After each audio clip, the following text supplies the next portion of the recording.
Continuando con nuestro programa, tenemos ahora continuando el tema, va a ser aplicación intraoperatoria de la terapia ECMO en cirugía cardiovascular.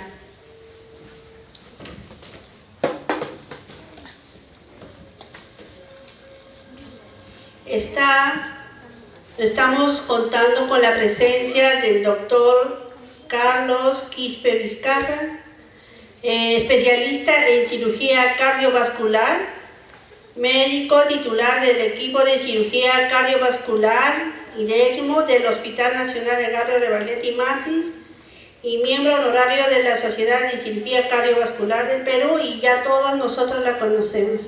Bienvenido, doctor, a su ponencia. Gracias.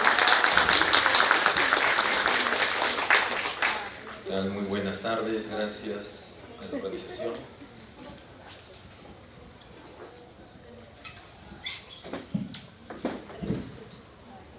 ¿Me escucha bien ahora? Ya. Muchas gracias por la invitación al comité organizador. Vamos a hablar hoy sobre ECMO en los pacientes que están en postcardiotomía, pacientes postoperados de cirugía cardíaca. He tratado de hacer un poco más ligero y corto. Sé que todo el día han estado en exposición. La idea es que se vayan con ideas concretas. Siguiente. Bueno, todo comienza aquí, ¿no? Todo comienza aquí.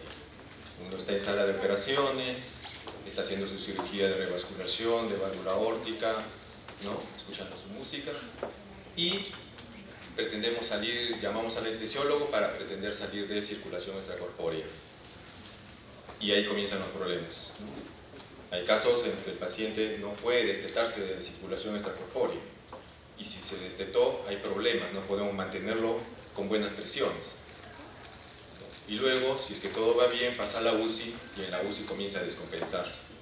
Entonces es un problema que se presenta y es muy difícil decidir qué más podemos hacer por el paciente, ¿no? Siguiente. Entonces, este tipo de pacientes van a presentar problemas dentro de sala de operaciones, o lo pueden presentar en la unidad de cuidados intensivos, o incluso lo pueden presentar ya en hospitalización. Siguiente.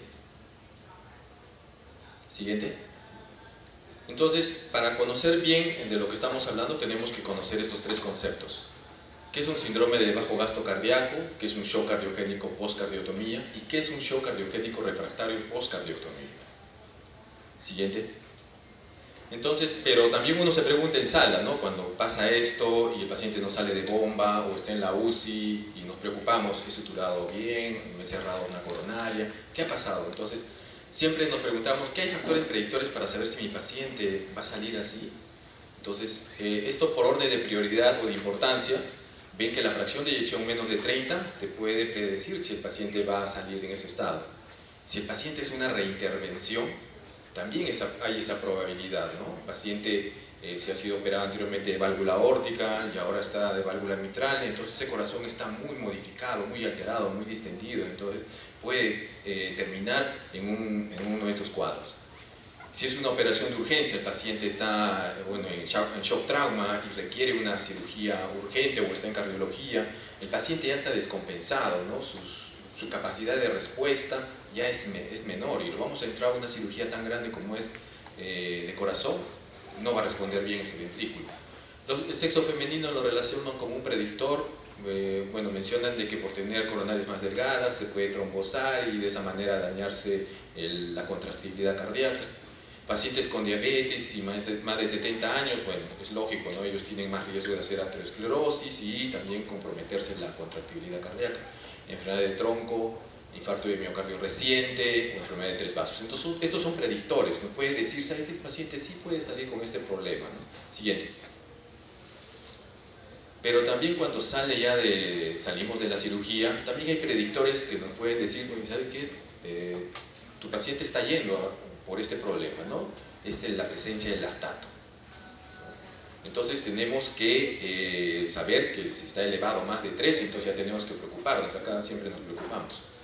Entonces la presencia de este lactato elevado, entonces altera vías metabólicas, Esto condiciona isquemia, baja disponibilidad de oxígeno, hipoperfusión, todo esto deteriora la función contráctil del corazón y todo esto se representa en que hay un bajo gasto cardíaco. Siguiente. Entonces ahora sí definamos, ¿no? Estos tres términos, síndrome de bajo gasto cardíaco, tenemos que definir qué es shock cardiogénico y shock cardiogénico refractario. Síndrome de bajo gasto es la incapacidad del corazón para mantener un volumen adecuado. ¿Ya? Y de esta manera, ¿qué pasa? No se pueden satisfacer las necesidades tisulares en cuanto a oxígeno y a nutrientes. Y se presenta en el postoperatorio de una intervención cardíaca. Siguiente. Siguiente. La incidencia es de 4 a 15%, su mortalidad es del 20%. Siguiente.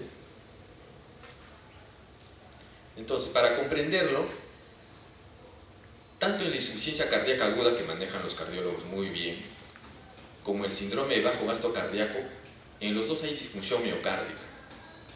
Entonces acá viene el conflicto, ¿no? ¿Por qué a uno se le dice disfunción, que diga síndrome bajo y o insuficiencia cardíaca aguda? El término de insuficiencia cardíaca aguda es muy amplio y muy general para el área quirúrgica, ¿no? Nosotros manejamos posoperados cardíacos, es más cerrado. Entonces, el término que se prefiere para usar en un paciente postoperado cardíaco que cursa con insuficiencia cardíaca aguda es síndrome de bajo gasto cardíaco.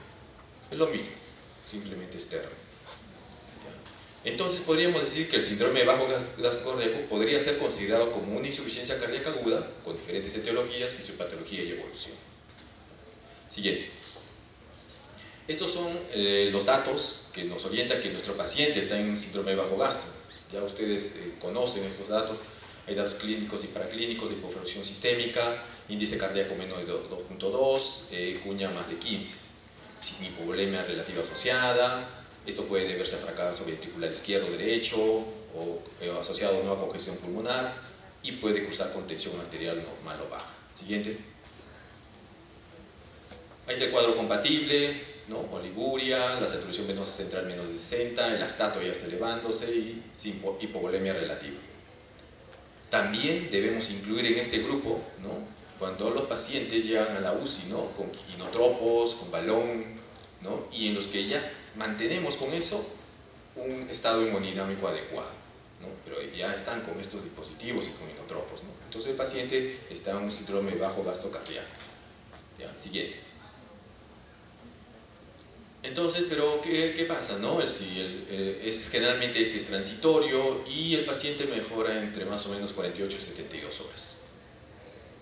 Se resuelve el problema. Siguiente. El siguiente término es shock cardiogénico postcardiotomía. Siguiente. Corresponde a la situación más grave del espectro del síndrome de bajo gasto cardíaco. Aquí el shock cardiogénico es aquel estado circulatorio en que la función cardíaca no es capaz de conseguir un gasto cardíaco adecuado que supla los requerimientos tisulares. Siguiente. Se presenta en 0.2 a 6% de las cirugías cardíacas cuando el síndrome de bajo gasto persiste y se presenta hipotensión grave, o sea, sistólicas menos de 90, ya hablamos de shock cardiogénico. Tiene mayor mortalidad que el síndrome de bajo gasto. Siguiente. Siguiente.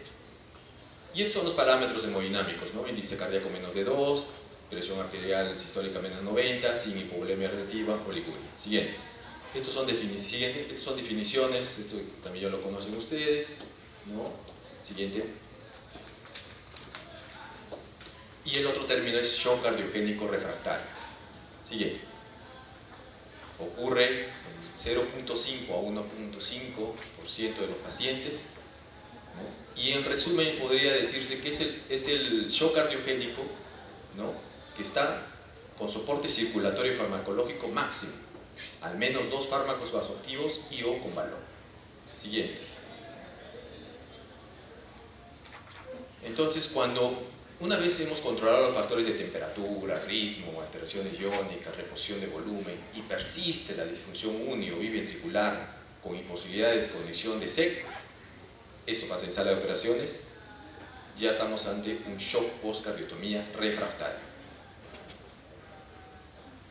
¿Qué pasa? Luego, ¿qué vemos cuando no estamos en sala o sacando al paciente, ¿no? A la UCI? ya definimos como shock cardiogénico postoperatorio, con índice cardíaco menos de 2, hipotensión definida, los criterios que ya he definido. Siguiente.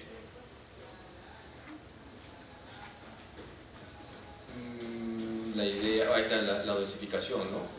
Se le ha repuesto una buena cantidad de volumen, los inotrópicos están elevados, ejecuta más de 20 microgramos kilo, noradrenalina más de 1 microgramo y adrenalina más de 0.15. Y paciente también con balón, entonces ya estamos frente a un shock cardiogénico refractario. Siguiente. Entonces, pero ¿qué hacemos en cirugía cardíaca que los pacientes pueden terminar en estos cuadros, ¿no? ¿Qué es lo que pasa? Entonces, nosotros en campo, en una cirugía cardíaca, hacemos un daño quirúrgico local, ¿no? Generalmente abrimos el esternón, hacemos un estrés tremendo al paciente, ¿no? Paramos el corazón y producimos en él lesiones de isquemia reperfusión, y la misma máquina de circulación extracorpórea también daña al corazón y al organismo, ¿no? Siguiente. Entonces, estos son los mecanismos de daño miocárdico que están a nivel transoperatorio. De repente ha habido una inadecuada protección miocárdica, no se dio la cantidad adecuada de protección miocárdica o fue defectuosa, entonces ese músculo cardíaco no va a responder bien cuando queramos salir de circulación. Isquemia miocárdica, de repente ha habido zonas en donde no ha llegado bien la protección miocárdica. Si el paciente ha tenido de repente nuevos infartos perioperatorios, si ha habido daño por reperfusión o ya ha venido con un miocardio aturdido. Entonces, todo esto condiciona que ese músculo cardíaco disfuncione y probablemente presente en este cuadro, ¿no? Siguiente. Y esto es lo que pasa normalmente en los pacientes, esto es lo normal, ¿no? Los pacientes se operan, su disfunción cardíaca, miren, se deprime bastante en las primeras 2 horas, pero luego a los 7 días se recupera totalmente, ¿no? Siguiente. Entonces, ya sabemos que es síndrome de bajo gasto, shock cardiogénico refractario, entonces ahora sí vamos a abocarnos en el tema que nos han encomendado. Entonces, el shock cardiogénico es una afectación potencialmente mortal, hay deterioro grave de la contracción del miocardio y una reducción de la producción de órganos. Mortalidad 40%. Siguiente. Ya hemos repasado todos estos valores, ¿no? Ya sabemos cómo es el índice cardíaco, la cuña, todo. Siguiente. Entonces, si el paciente llega a un shock cardiogénico refractario, inmediatamente debemos pensar en poner una terapia de soporte vital extracorpóreo. Siguiente. ¿En qué nos basamos para poder indicar este dispositivo? ¿No? Tenemos simplemente, como dicen acá abajo, bueno, el puntero no funciona bien, pero en la parte de abajo donde dice postcardiotomía nos basamos solamente en estudios de cohortes, ¿no? Siguiente. Entonces tenemos que usar algún tipo de soporte. Hay los circulatorios, que son todos estos de acá, el Impella, dispositivos pulsares continuos, y el mixto, que es el ECMO. Y eso es lo que vamos a usar, lo que vamos a describir, el uso del ECMO en este tipo de pacientes. Siguiente. Entonces se define como ECMO post-cardiotomía, ¿no? PC-ECMO. Lo bueno de esto es que está disponible, es fácil de aplicar, ¿no?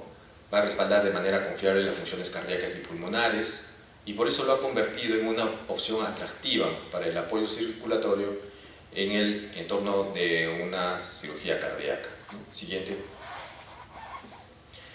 Actualmente es la indicación más frecuente de ECMO en los Estados Unidos, aunque los reportes son variados, y esto hace que las interpretaciones, indicaciones, complicaciones y resultados sea pues un desafío. Siguiente. Entonces, estos son estadísticas, ¿no? El uso del ECMO 0.4 a 3.7 tras la cirugía de corazón. Los datos en Estados Unidos demuestran que se está usando más este dispositivo en los shock cardiogénicos. El ELSO confirma ese aumento de uso en estos últimos años, 10 últimos años. Siguiente. Pero ese ECMO, ¿no? Su población es diferente a los demás. Aquí hay pacientes de mayor edad, probablemente ya vienen con cuadros de insuficiencia renal crónica, han tenido infartos previos, ¿no? Son operados de corazón, de revascularización miocárdica y ya tienen infartos previos. Algunos vienen con lesiones críticas en el tronco de la coronaria, o como es una enfermedad, vienen de valvulopatías, ¿no? Vienen con disfunción crónica del ventrículo izquierdo. Entonces, estos pacientes son muy diferentes, por ejemplo, al caso que contó el doctor, ¿no? Un paciente de 17 años, joven, con toda la respuesta. Entonces, esos pueden salir. Estos son pacientes que se han descompensado en el tiempo, ¿no? Entonces, los pacientes que vienen para el ECMO PC, después por revascularizados, por cirugía valvular, que se le haya reparado una disección de aorta, o de repente han ido a trasplante cardíaco y ha disfuncionado el corazón, ¿no? Siguiente. Entonces, son todos esos pacientes, ¿no? Y ya en sí la cirugía cardíaca es de alto riesgo en estos pacientes, y que presenten este cuadro de shock cardiogénico los hace de muy más alta mortalidad, ¿no? Siguiente. Entonces, ¿cuáles son las indicaciones del ECMO-PC? El 40% de ECMOs en postcardiotomía es por falla en el destete. El paciente no puede salir de circulación extracorpórea. Esto debido a una insuficiencia univentricular, biventricular o respiratoria, ¿no? Hay pacientes que en sala de operaciones se congestionan, ¿no? Eso lo descompensa a nivel cardíaco. El 50% es un shock cardiogénico refractario tardío, ¿no? Eso puede pasar en la UCI, puede pasar en hospitalización, puede pasar en cardiología, ¿no? El otro 10% está formado por aquellos con paro cardíaco posoperatorio en UCI, que hayan hecho luego insuficiencia respiratoria o que tengan arritmias ventriculares intratables, ¿no? Entonces, y algo que también he visto es el ECMO perioperatorio. Hay pacientes que ya, y hemos tenido ese caso aquí, que ya están con ECMO y tenemos que entrarlo a cirugía cardíaca y continuar en el ECMO en el posoperatorio, ¿no? Siguiente. Entonces, estas son las indicaciones nuevamente, ¿no?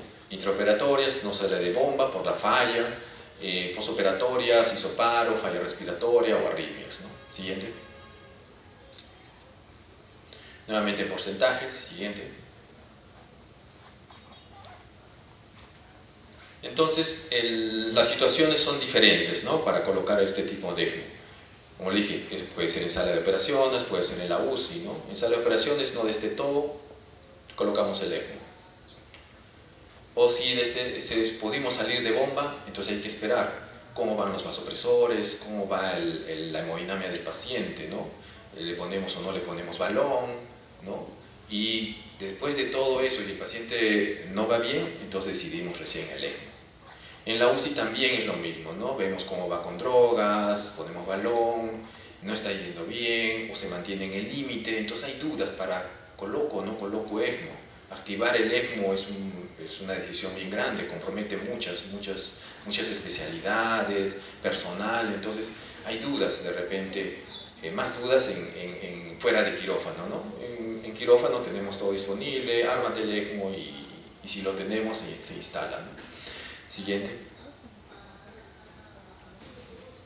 Ahora, en UCI, aunque la supervivencia posterior a la ECMO es similar si lo colocas en quirófano en UCI, una mayor duración, o sea, un retardo en colocarlo en UCI se asocia a una supervivencia más pobre, ¿no? Siguiente.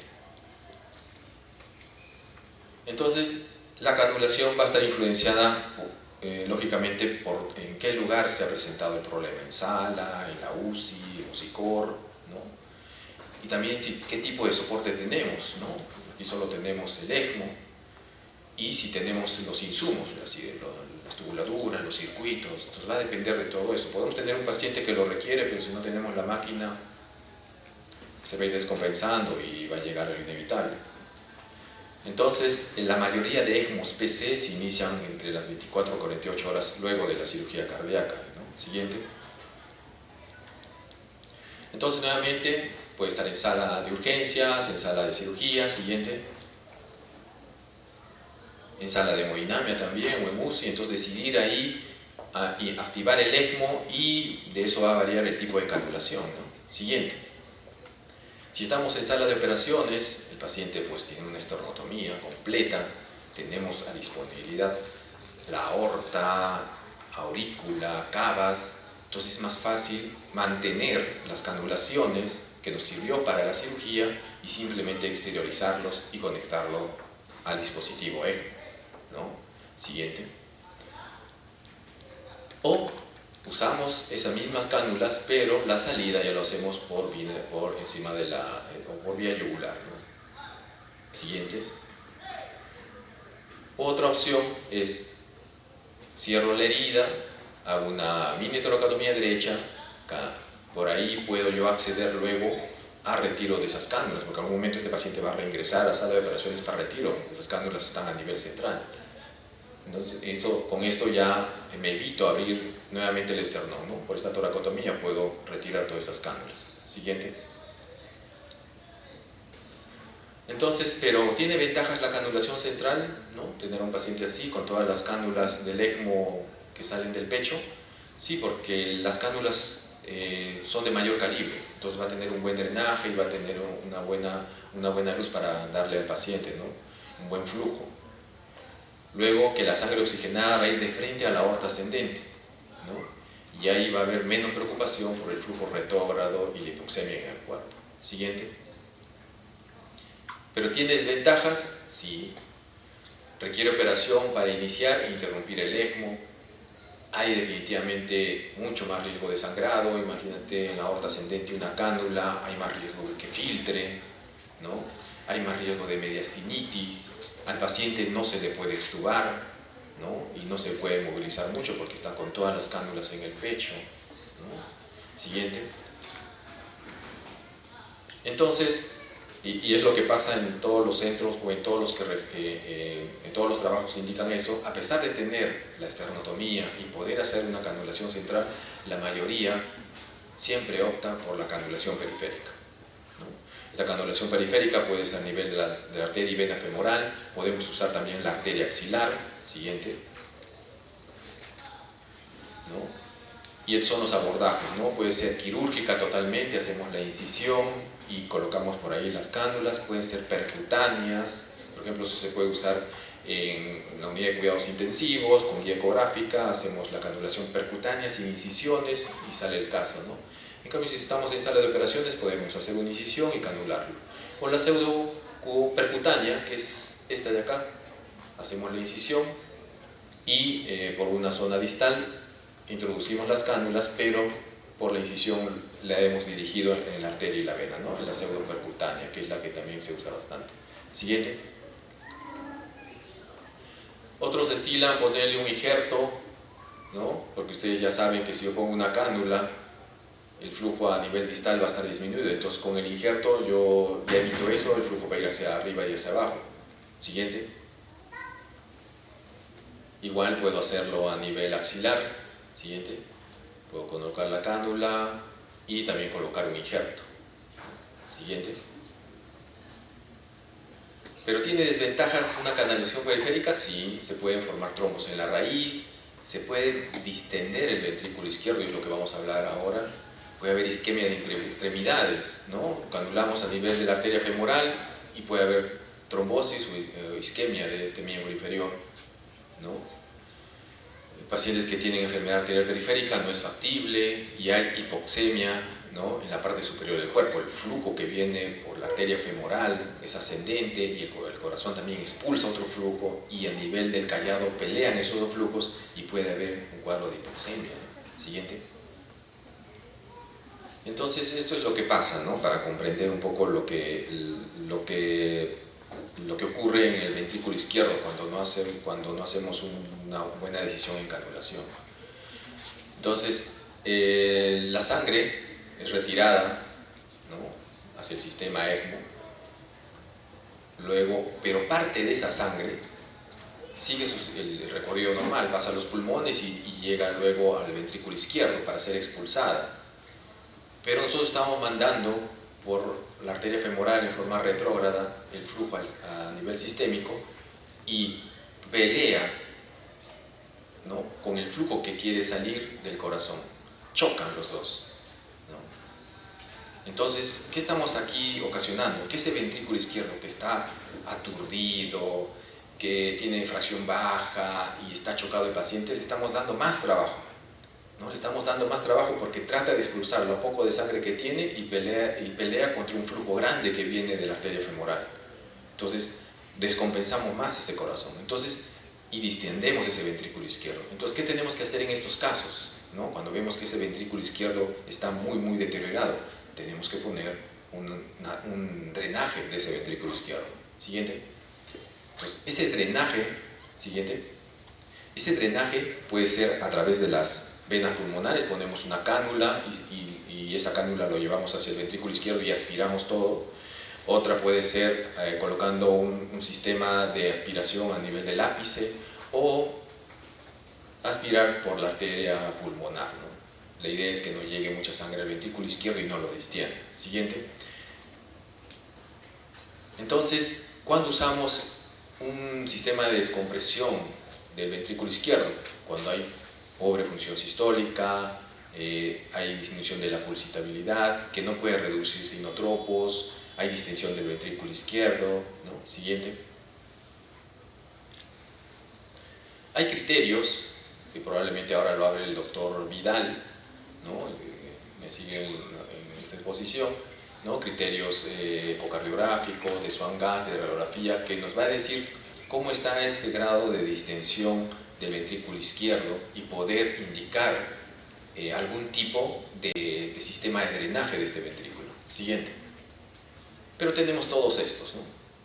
Tenemos los percutáneos arriba, ¿no? Una cánula transaórtica, tenemos otro transaórtico también que es el impela, podemos hacer una septostomía interatrial, ¿no? Podemos canular, como les dije, la arteria pulmonar, podemos drenar la aurícula, ¿no? Por la arteria pulmonar con un catéter. Quirúrgicamente podemos poner en la punta un sistema de drenaje, ¿no? Podemos drenar ese ventrículo por un catéter por la aurícula izquierda, y otro sistema que ayuda también a drenar es el balón de contraposición, ¿no? Y ese es el criterio. ¿Por qué? ¿No? Siempre nos preguntan, pero doctor, si está con ECMO, ¿por qué le pone balón? Justamente para ayudar a drenar, ¿no? Ese ventrículo izquierdo. Siguiente. Entonces aquí tenemos, por ejemplo, el impela. Si el ventrículo izquierdo está distendido porque está luchando con todo el volumen que viene de la cánula femoral, entonces hay que ayudarlo a evacuar, ¿no? El impela es un sistema que extrae la sangre del ventrículo izquierdo y lo envía hacia la aorta, ¿no? Siguiente. Otro es el balón. Siguiente. Ya creo que sabemos cómo es el funcionamiento del balón.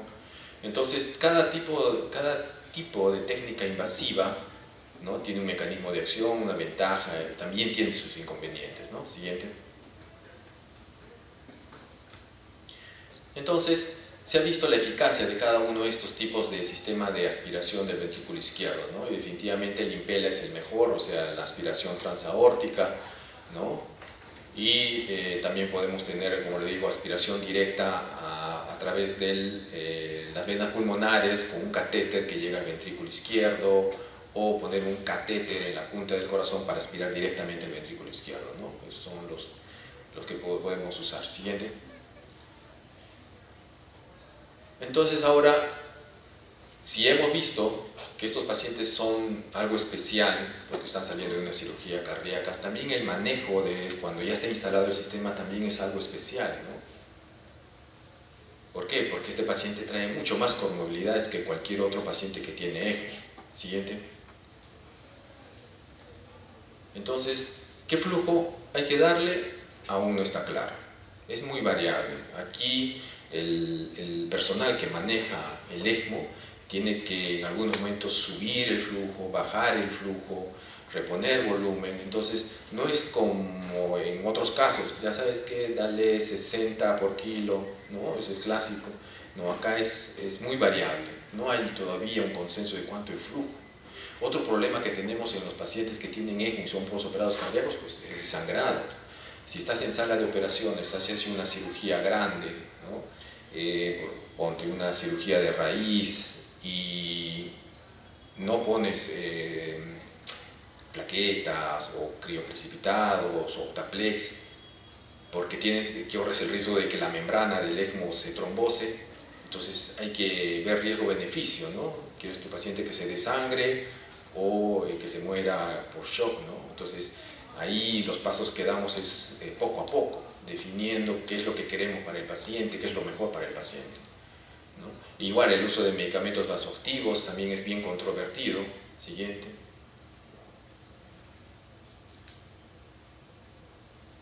Entonces, ¿cuánto dura el ECMO en este tipo de pacientes? ¿No? Generalmente, cuando se instala en un tiempo adecuado, el resultado es temprano después de la cirugía de corazón, ¿no? Las complicaciones graves y irreversibles son frecuentes y generalmente ocurren pocos días del inicio del ECMO, ¿no? Por lo que da una alta mortalidad también. Entonces, si el paciente a pocos días de colocar el ECMO responde, va a tener una buena evolución.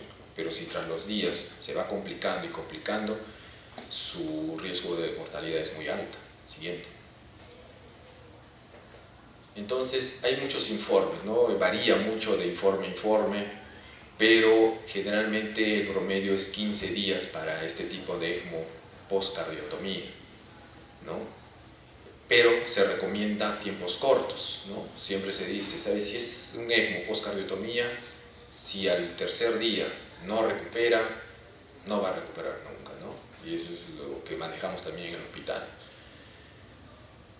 Entonces, pero también hay situaciones donde hay una recuperación insuficiente y probablemente, si el paciente está en buenas condiciones, ya hay que colocar de repente un soporte mecánico mucho más avanzado, mucho más duradero. Eso no lo tenemos en el hospital, tendríamos que transferirlo a un centro que cuente con esos dispositivos. Siguiente. Complicaciones asociadas al ECMO-PC son comunes y con frecuencia determinan el resultado final del paciente. Puede presentar eventos hemorrágicos, ¿no? Estos pacientes, para que no se coagule la máquina, tenemos que estar dando infusión de heparina, pero también no podemos elevar mucho el TCA porque es un posoperado cardíaco, va a comenzar a sangrar de la zona de canulación, de la zona quirúrgica. Entonces es un tira y jala, ¿no? ¿Qué es lo que hacemos? Puede haber complicaciones en el sistema nervioso central, ¿no? En el 15% de ECMOS-BA, el 7% del bebé, ¿no? La insuficiencia renal es otra de las complicaciones, isquemia en los miembros inferiores, ¿no? Y bueno, la falla en sí del circuito, que es muy bajo, pero puede ocurrir. Siguiente. Entonces, ¿pero cuáles son los resultados, no? Estamos ante un paciente con alta mortalidad, le hemos puesto un dispositivo para poder ayudarlo y a ver si recupera en corto tiempo, pero ¿cómo son los resultados? El destete con éxito ocurre en el 31 al 76% de los pacientes, ¿no? Entonces, la mayoría de estudios, más o menos el 50% es el promedio, ¿no? Pero estos pacientes, ¿cómo es su tasa de supervivencia? Hasta el alta hospitalaria, ¿no? Su tasa de supervivencia es de 16 al 52%, ¿no? Y menos del 30% de los centros informan una supervivencia hasta el alta superior al 40%, ¿no? Y ese es el promedio, 40. Siguiente. Entonces acá ven el ECMO-BA para postcardiotomía. Miren la mortalidad, ¿no? Bien altas. Y estamos viajando en el tiempo acá. A pesar de contar nuevas tecnologías, conocer más sobre ECMO, tener mejor capacitaciones, y yo estoy en los mejores centros, la mortalidad sigue siendo alta, no baja. Ahora, puede estar relacionado de repente a que al comienzo pusimos el ECMO a pacientes que iban a salir más rápido y ahora estamos poniendo en pacientes más ancianos, con mucho más comorbilidades. O sea, eso de repente está pasando en los centros, ¿no? Que manejan bastante ECMO. Se están atreviendo a manejar pacientes mucho más complejos y probablemente por eso la mortalidad no está bajando, ¿no? Siguiente. Entonces, lo que les dije, ¿no? Tecnología mejorada, más experiencia, pero la supervivencia en los últimos años, en los últimos 20 años, sigue igual. Incluso el ELSO ha mencionado que en algunos casos la supervivencia simplemente llega hasta el 15%, ¿no? Siguiente. Y por estas son las causas que los pacientes al final fallecen, ¿no? Falla multiorgánica, la mayoría de pacientes, falla cardíaca, complicaciones neurológicas, sepsis, isquemia mesentérica, vasoplegia, complicaciones respiratorias, ¿no? Son las causas por las que al final el paciente llega a fallecer, ¿no? Siguiente. Ahora, como le dije, ¿no? Colocar ECMO en un paciente de 75 años, ¿no? Hemos operado a un paciente de 75 años, válvula aórtica, y hace síndrome bajo gasto, evoluciona a un shock cardiogénico y no responde, se vuelve refractario. ¿Qué hacemos? Todo el mundo, 75 años, ¿no? Pero hay centros que instalan estos dispositivos a estos pacientes y al parecer no hay efecto de la edad en la supervivencia en un contexto de ECMO-PC. O sea, acá no influye la edad, ¿no?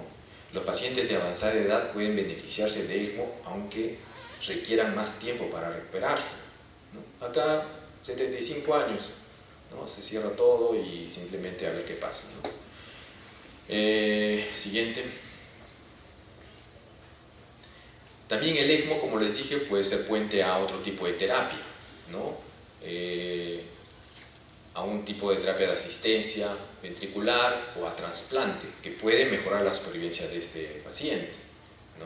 Se ha visto que la tasa de supervivencia temprana del 75% de pacientes con ECMO conectados a un dispositivo después de un ECMO corto, ¿no? Pero a pesar de esta eficacia, pocos centros hacen esto, ¿no?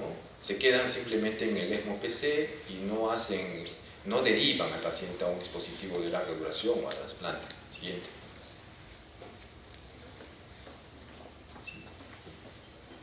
Estos son los predictores que hablamos al comienzo. Sabemos que el lactato es importante. Siguiente.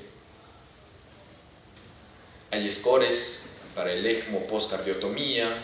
Como ven, son los que vimos al comienzo, ¿no? Sexo femenino, edad avanzada, cirugía previa, lactato más de 6, cirugía de arco, ¿no? Siguiente.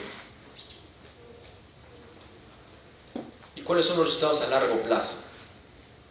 Aquellos que ya han podido salir de alta, ¿no? Salieron de todo esto y pudieron salir de alta. La mayoría es favorable, ¿no? Este autor demostró en una corte, ¿no? Que incluso de mayores de 70 años, que la supervivencia fue del 69% a los 3 años, 51% a los 5 años. Entonces, si sale de todo esto, tiene una supervivencia buena. Siguiente. Entonces, cuando hablamos de ECMO-PC, tenemos que preguntarnos, ¿en quién realmente puede ser beneficioso? ¿No? En aquellos pacientes que pueden recuperarse, pero no en aquellos pacientes que simplemente le vamos a prolongar la muerte, ¿no? Aquí tendríamos que hablar de ética en ECMO-PC, que es otro tema grande, ¿no? Este tipo de ECMO-PC está en pañales, adolece de evidencias, como ves, estamos basados en estudios de cohortes, ¿no? Hay dudas en la selección de pacientes, en la configuración del ECMO, en la prevención y manejo de complicaciones, en la toma de estrategias, o sea, se va creciendo poco a poco, ¿no? Y esto en los mejores centros. Siguiente. Entonces, ¿con qué conclusiones nos podemos quedar de la charla, ¿no? Que el shock cardiogénico postcardiotomía representa la situación clínica más grave del síndrome bajo gasto cardíaco, que es infrecuente este shock cardiogénico, pero su elevada mortalidad lo convierte en una entidad especialmente relevante. Que el diagnóstico requiere un elevado índice de sospecha clínica y monitorización multimodal, ¿no? Y básico, ecocardio y catéter de arteria pulmonar. Siguiente. Entonces, como ustedes ven, todo inicia en sala de operaciones y desde ahí el manejo debe ser precoz, escalonado, dinámico, multisistémico, multidisciplinar, basado en resolver problemas potenciales de complicaciones mecánicas, optimizar parámetros del gasto cardíaco como volumen, fármacos inotropos, vasopresores, vasodilatadores, ¿no? Y si el paciente, a pesar de todo lo que hemos instalado, no hay una adecuada respuesta, como dice mi gran maestro, sin dudas ni murmuraciones, pongamos un soporte circulatorio. Pum. ¿No? Entonces, no sé si habrá alguna pregunta. Eso es todo. Muchísimas gracias.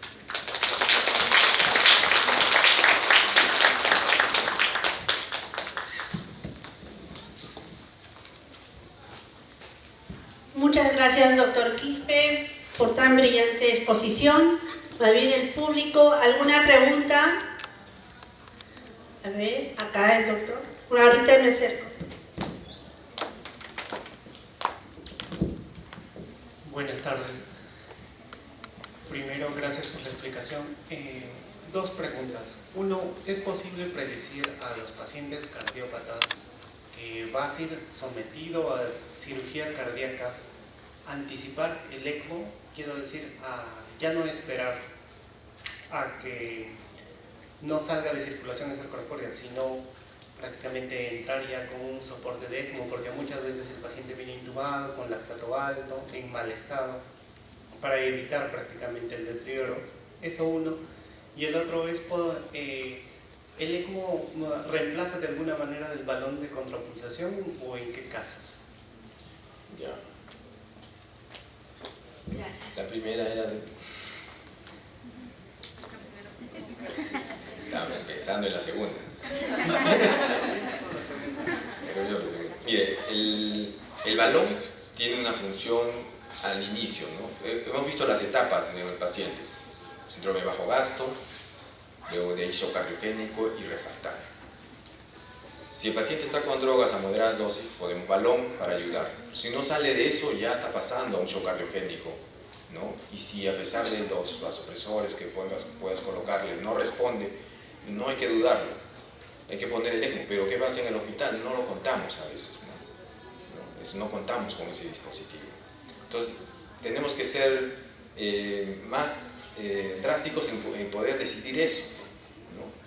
A veces, ¿qué pasa en sala de operaciones? El paciente está en el límite de su presión y está con vasopresores de altas dosis, y en la UCI a ver qué pasa, ¿no? Y en la UCI se sigue descompensando y pasan los días y el desenlace pues es muerte.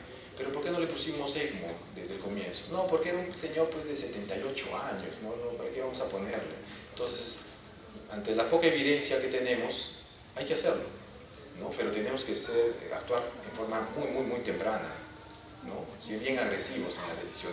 Paciente que no sale de bomba en 2 oportunidades, con todo el apoyo que se le pueda ofrecer, balón, drogas, si no sale, debe ser conectado de frente a un ECMO. ¿Pero qué hacemos? Sale el paciente con balón, presiones de 40, 50, corriendo a entregar al paciente a la UCI y nos vamos, ¿no? Entonces, pero deberíamos solucionar el problema en sala, ¿no? Pero no tenemos este aparatito, no está muy disponible, ¿no? Entonces eso nos limita un poco. Y la primera pregunta era si tenemos un paciente en muy mal estado general, el paciente que viene generalmente de UCI, intubado, con lactato elevado, 8, 9, es posible que con ya múltiples paradas cardíacas, falla cardíaca múltiple, una fracción de eyección baja, menos de 20, que ya sabemos que está haciendo falla cardíaca derecha, ¿es posible anticiparle el ECMO antes de esperar pues ingresar a cirugía? Claro, si el paciente tiene las condiciones antes de entrar a sala y de repente sale de operaciones, va a esperar porque están haciendo otra cirugía, entonces se puede colocar un ECMO para que pueda en ese momento recuperar, por lo menos mantenerlo, ¿no? Y puede entrar en mejores condiciones a cirugía, ¿no? Y yo creo que eso sí puede hacer. Ahora, nosotros hemos operado a un paciente así, transferido del interior del país, una obstrucción de la válvula mitral por un trombo que ya vino con ECMO. Y simplemente nosotros seguimos la ruta, operarlo y continuar con el ECMO. Pero si no le hubieran puesto ECMO a esa paciente, se moría. Entonces, el ECMO hizo que llegue a la cirugía cardíaca y podamos resolver el problema de esa obstrucción, de esa válvula protésica mitral que tenía, ¿ya? Entonces, no es que simplemente lo colocamos luego de la cirugía, podemos colocarlo incluso antes. Y predictores para definir si es que el paciente tiene alto riesgo de ser un síndrome de bajo gasto o shock cardiogénico. Sí, en cardiología nos reunimos en el famoso Heart Team y vemos qué pacientes, ¿no?, pueden ser candidatos a este tipo, y ya sabemos y preparamos y compramos el dispositivo para ese paciente, ¿no? Hay algunos que lo usan definitivamente y otros que no, pues no, salen mejor, salen bien, se contraen muy bien. Ahora también algunos salen en el límite, teniendo la máquina, y salen en el límite de la presión con vasopresores y todos entusiastas, sí va a responder. Y cruzamos los dedos para que en la UCI no pase nada, pero imagínate, teniéndolo y no haberlo puesto, y si algo pasa, entonces también hay dudas en poder decidir en qué momento lo coloco o no lo coloco. Es bien difícil, bien difícil. Muy bien. Muchas gracias, doctor. ¿Alguna otra pregunta? Ah, Marcelita por acá. A ver, vamos por acá. Doctor, disculpe, una consulta. No sé si le entendí bien que también podía usarse el balón de contrapulsación para descargar un poco el ventrículo izquierdo. No sé si me podría explicar un poquito más. Allá. Nosotros sabemos muy bien el funcionamiento del balón de contrapulsación, ¿no? Este se infla en diástole y se desinfla en sístole, ¿no? Si el corazón hace sístole, expulsa la sangre y entonces el balón se desinfla para que permita el pasaje de sangre. Pero esa descompresión del balón jala sangre. Entonces, de una manera descomprime y hace que el corazón eyecte con facilidad esa poca sangre que tiene ahí. Entonces, ayuda a descomprimirlo. No es tan efectiva como tener un catéter en el ventrículo izquierdo y que aspire constantemente, pero sí ayuda, sí ayuda.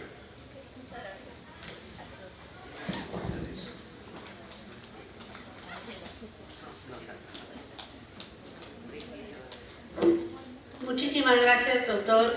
Pido la presencia de la licenciada Patricia Morales, organizadora, para la entrega de un recuerdo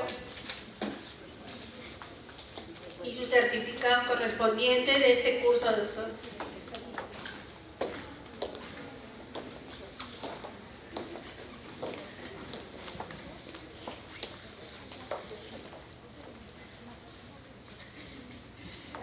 La foto de honor, por favor.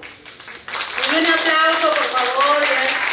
Y como sé que todos estamos cansados, vamos a hacer un poquito, una pausa activa y vamos a tomar... Disculpen, cambio de planes.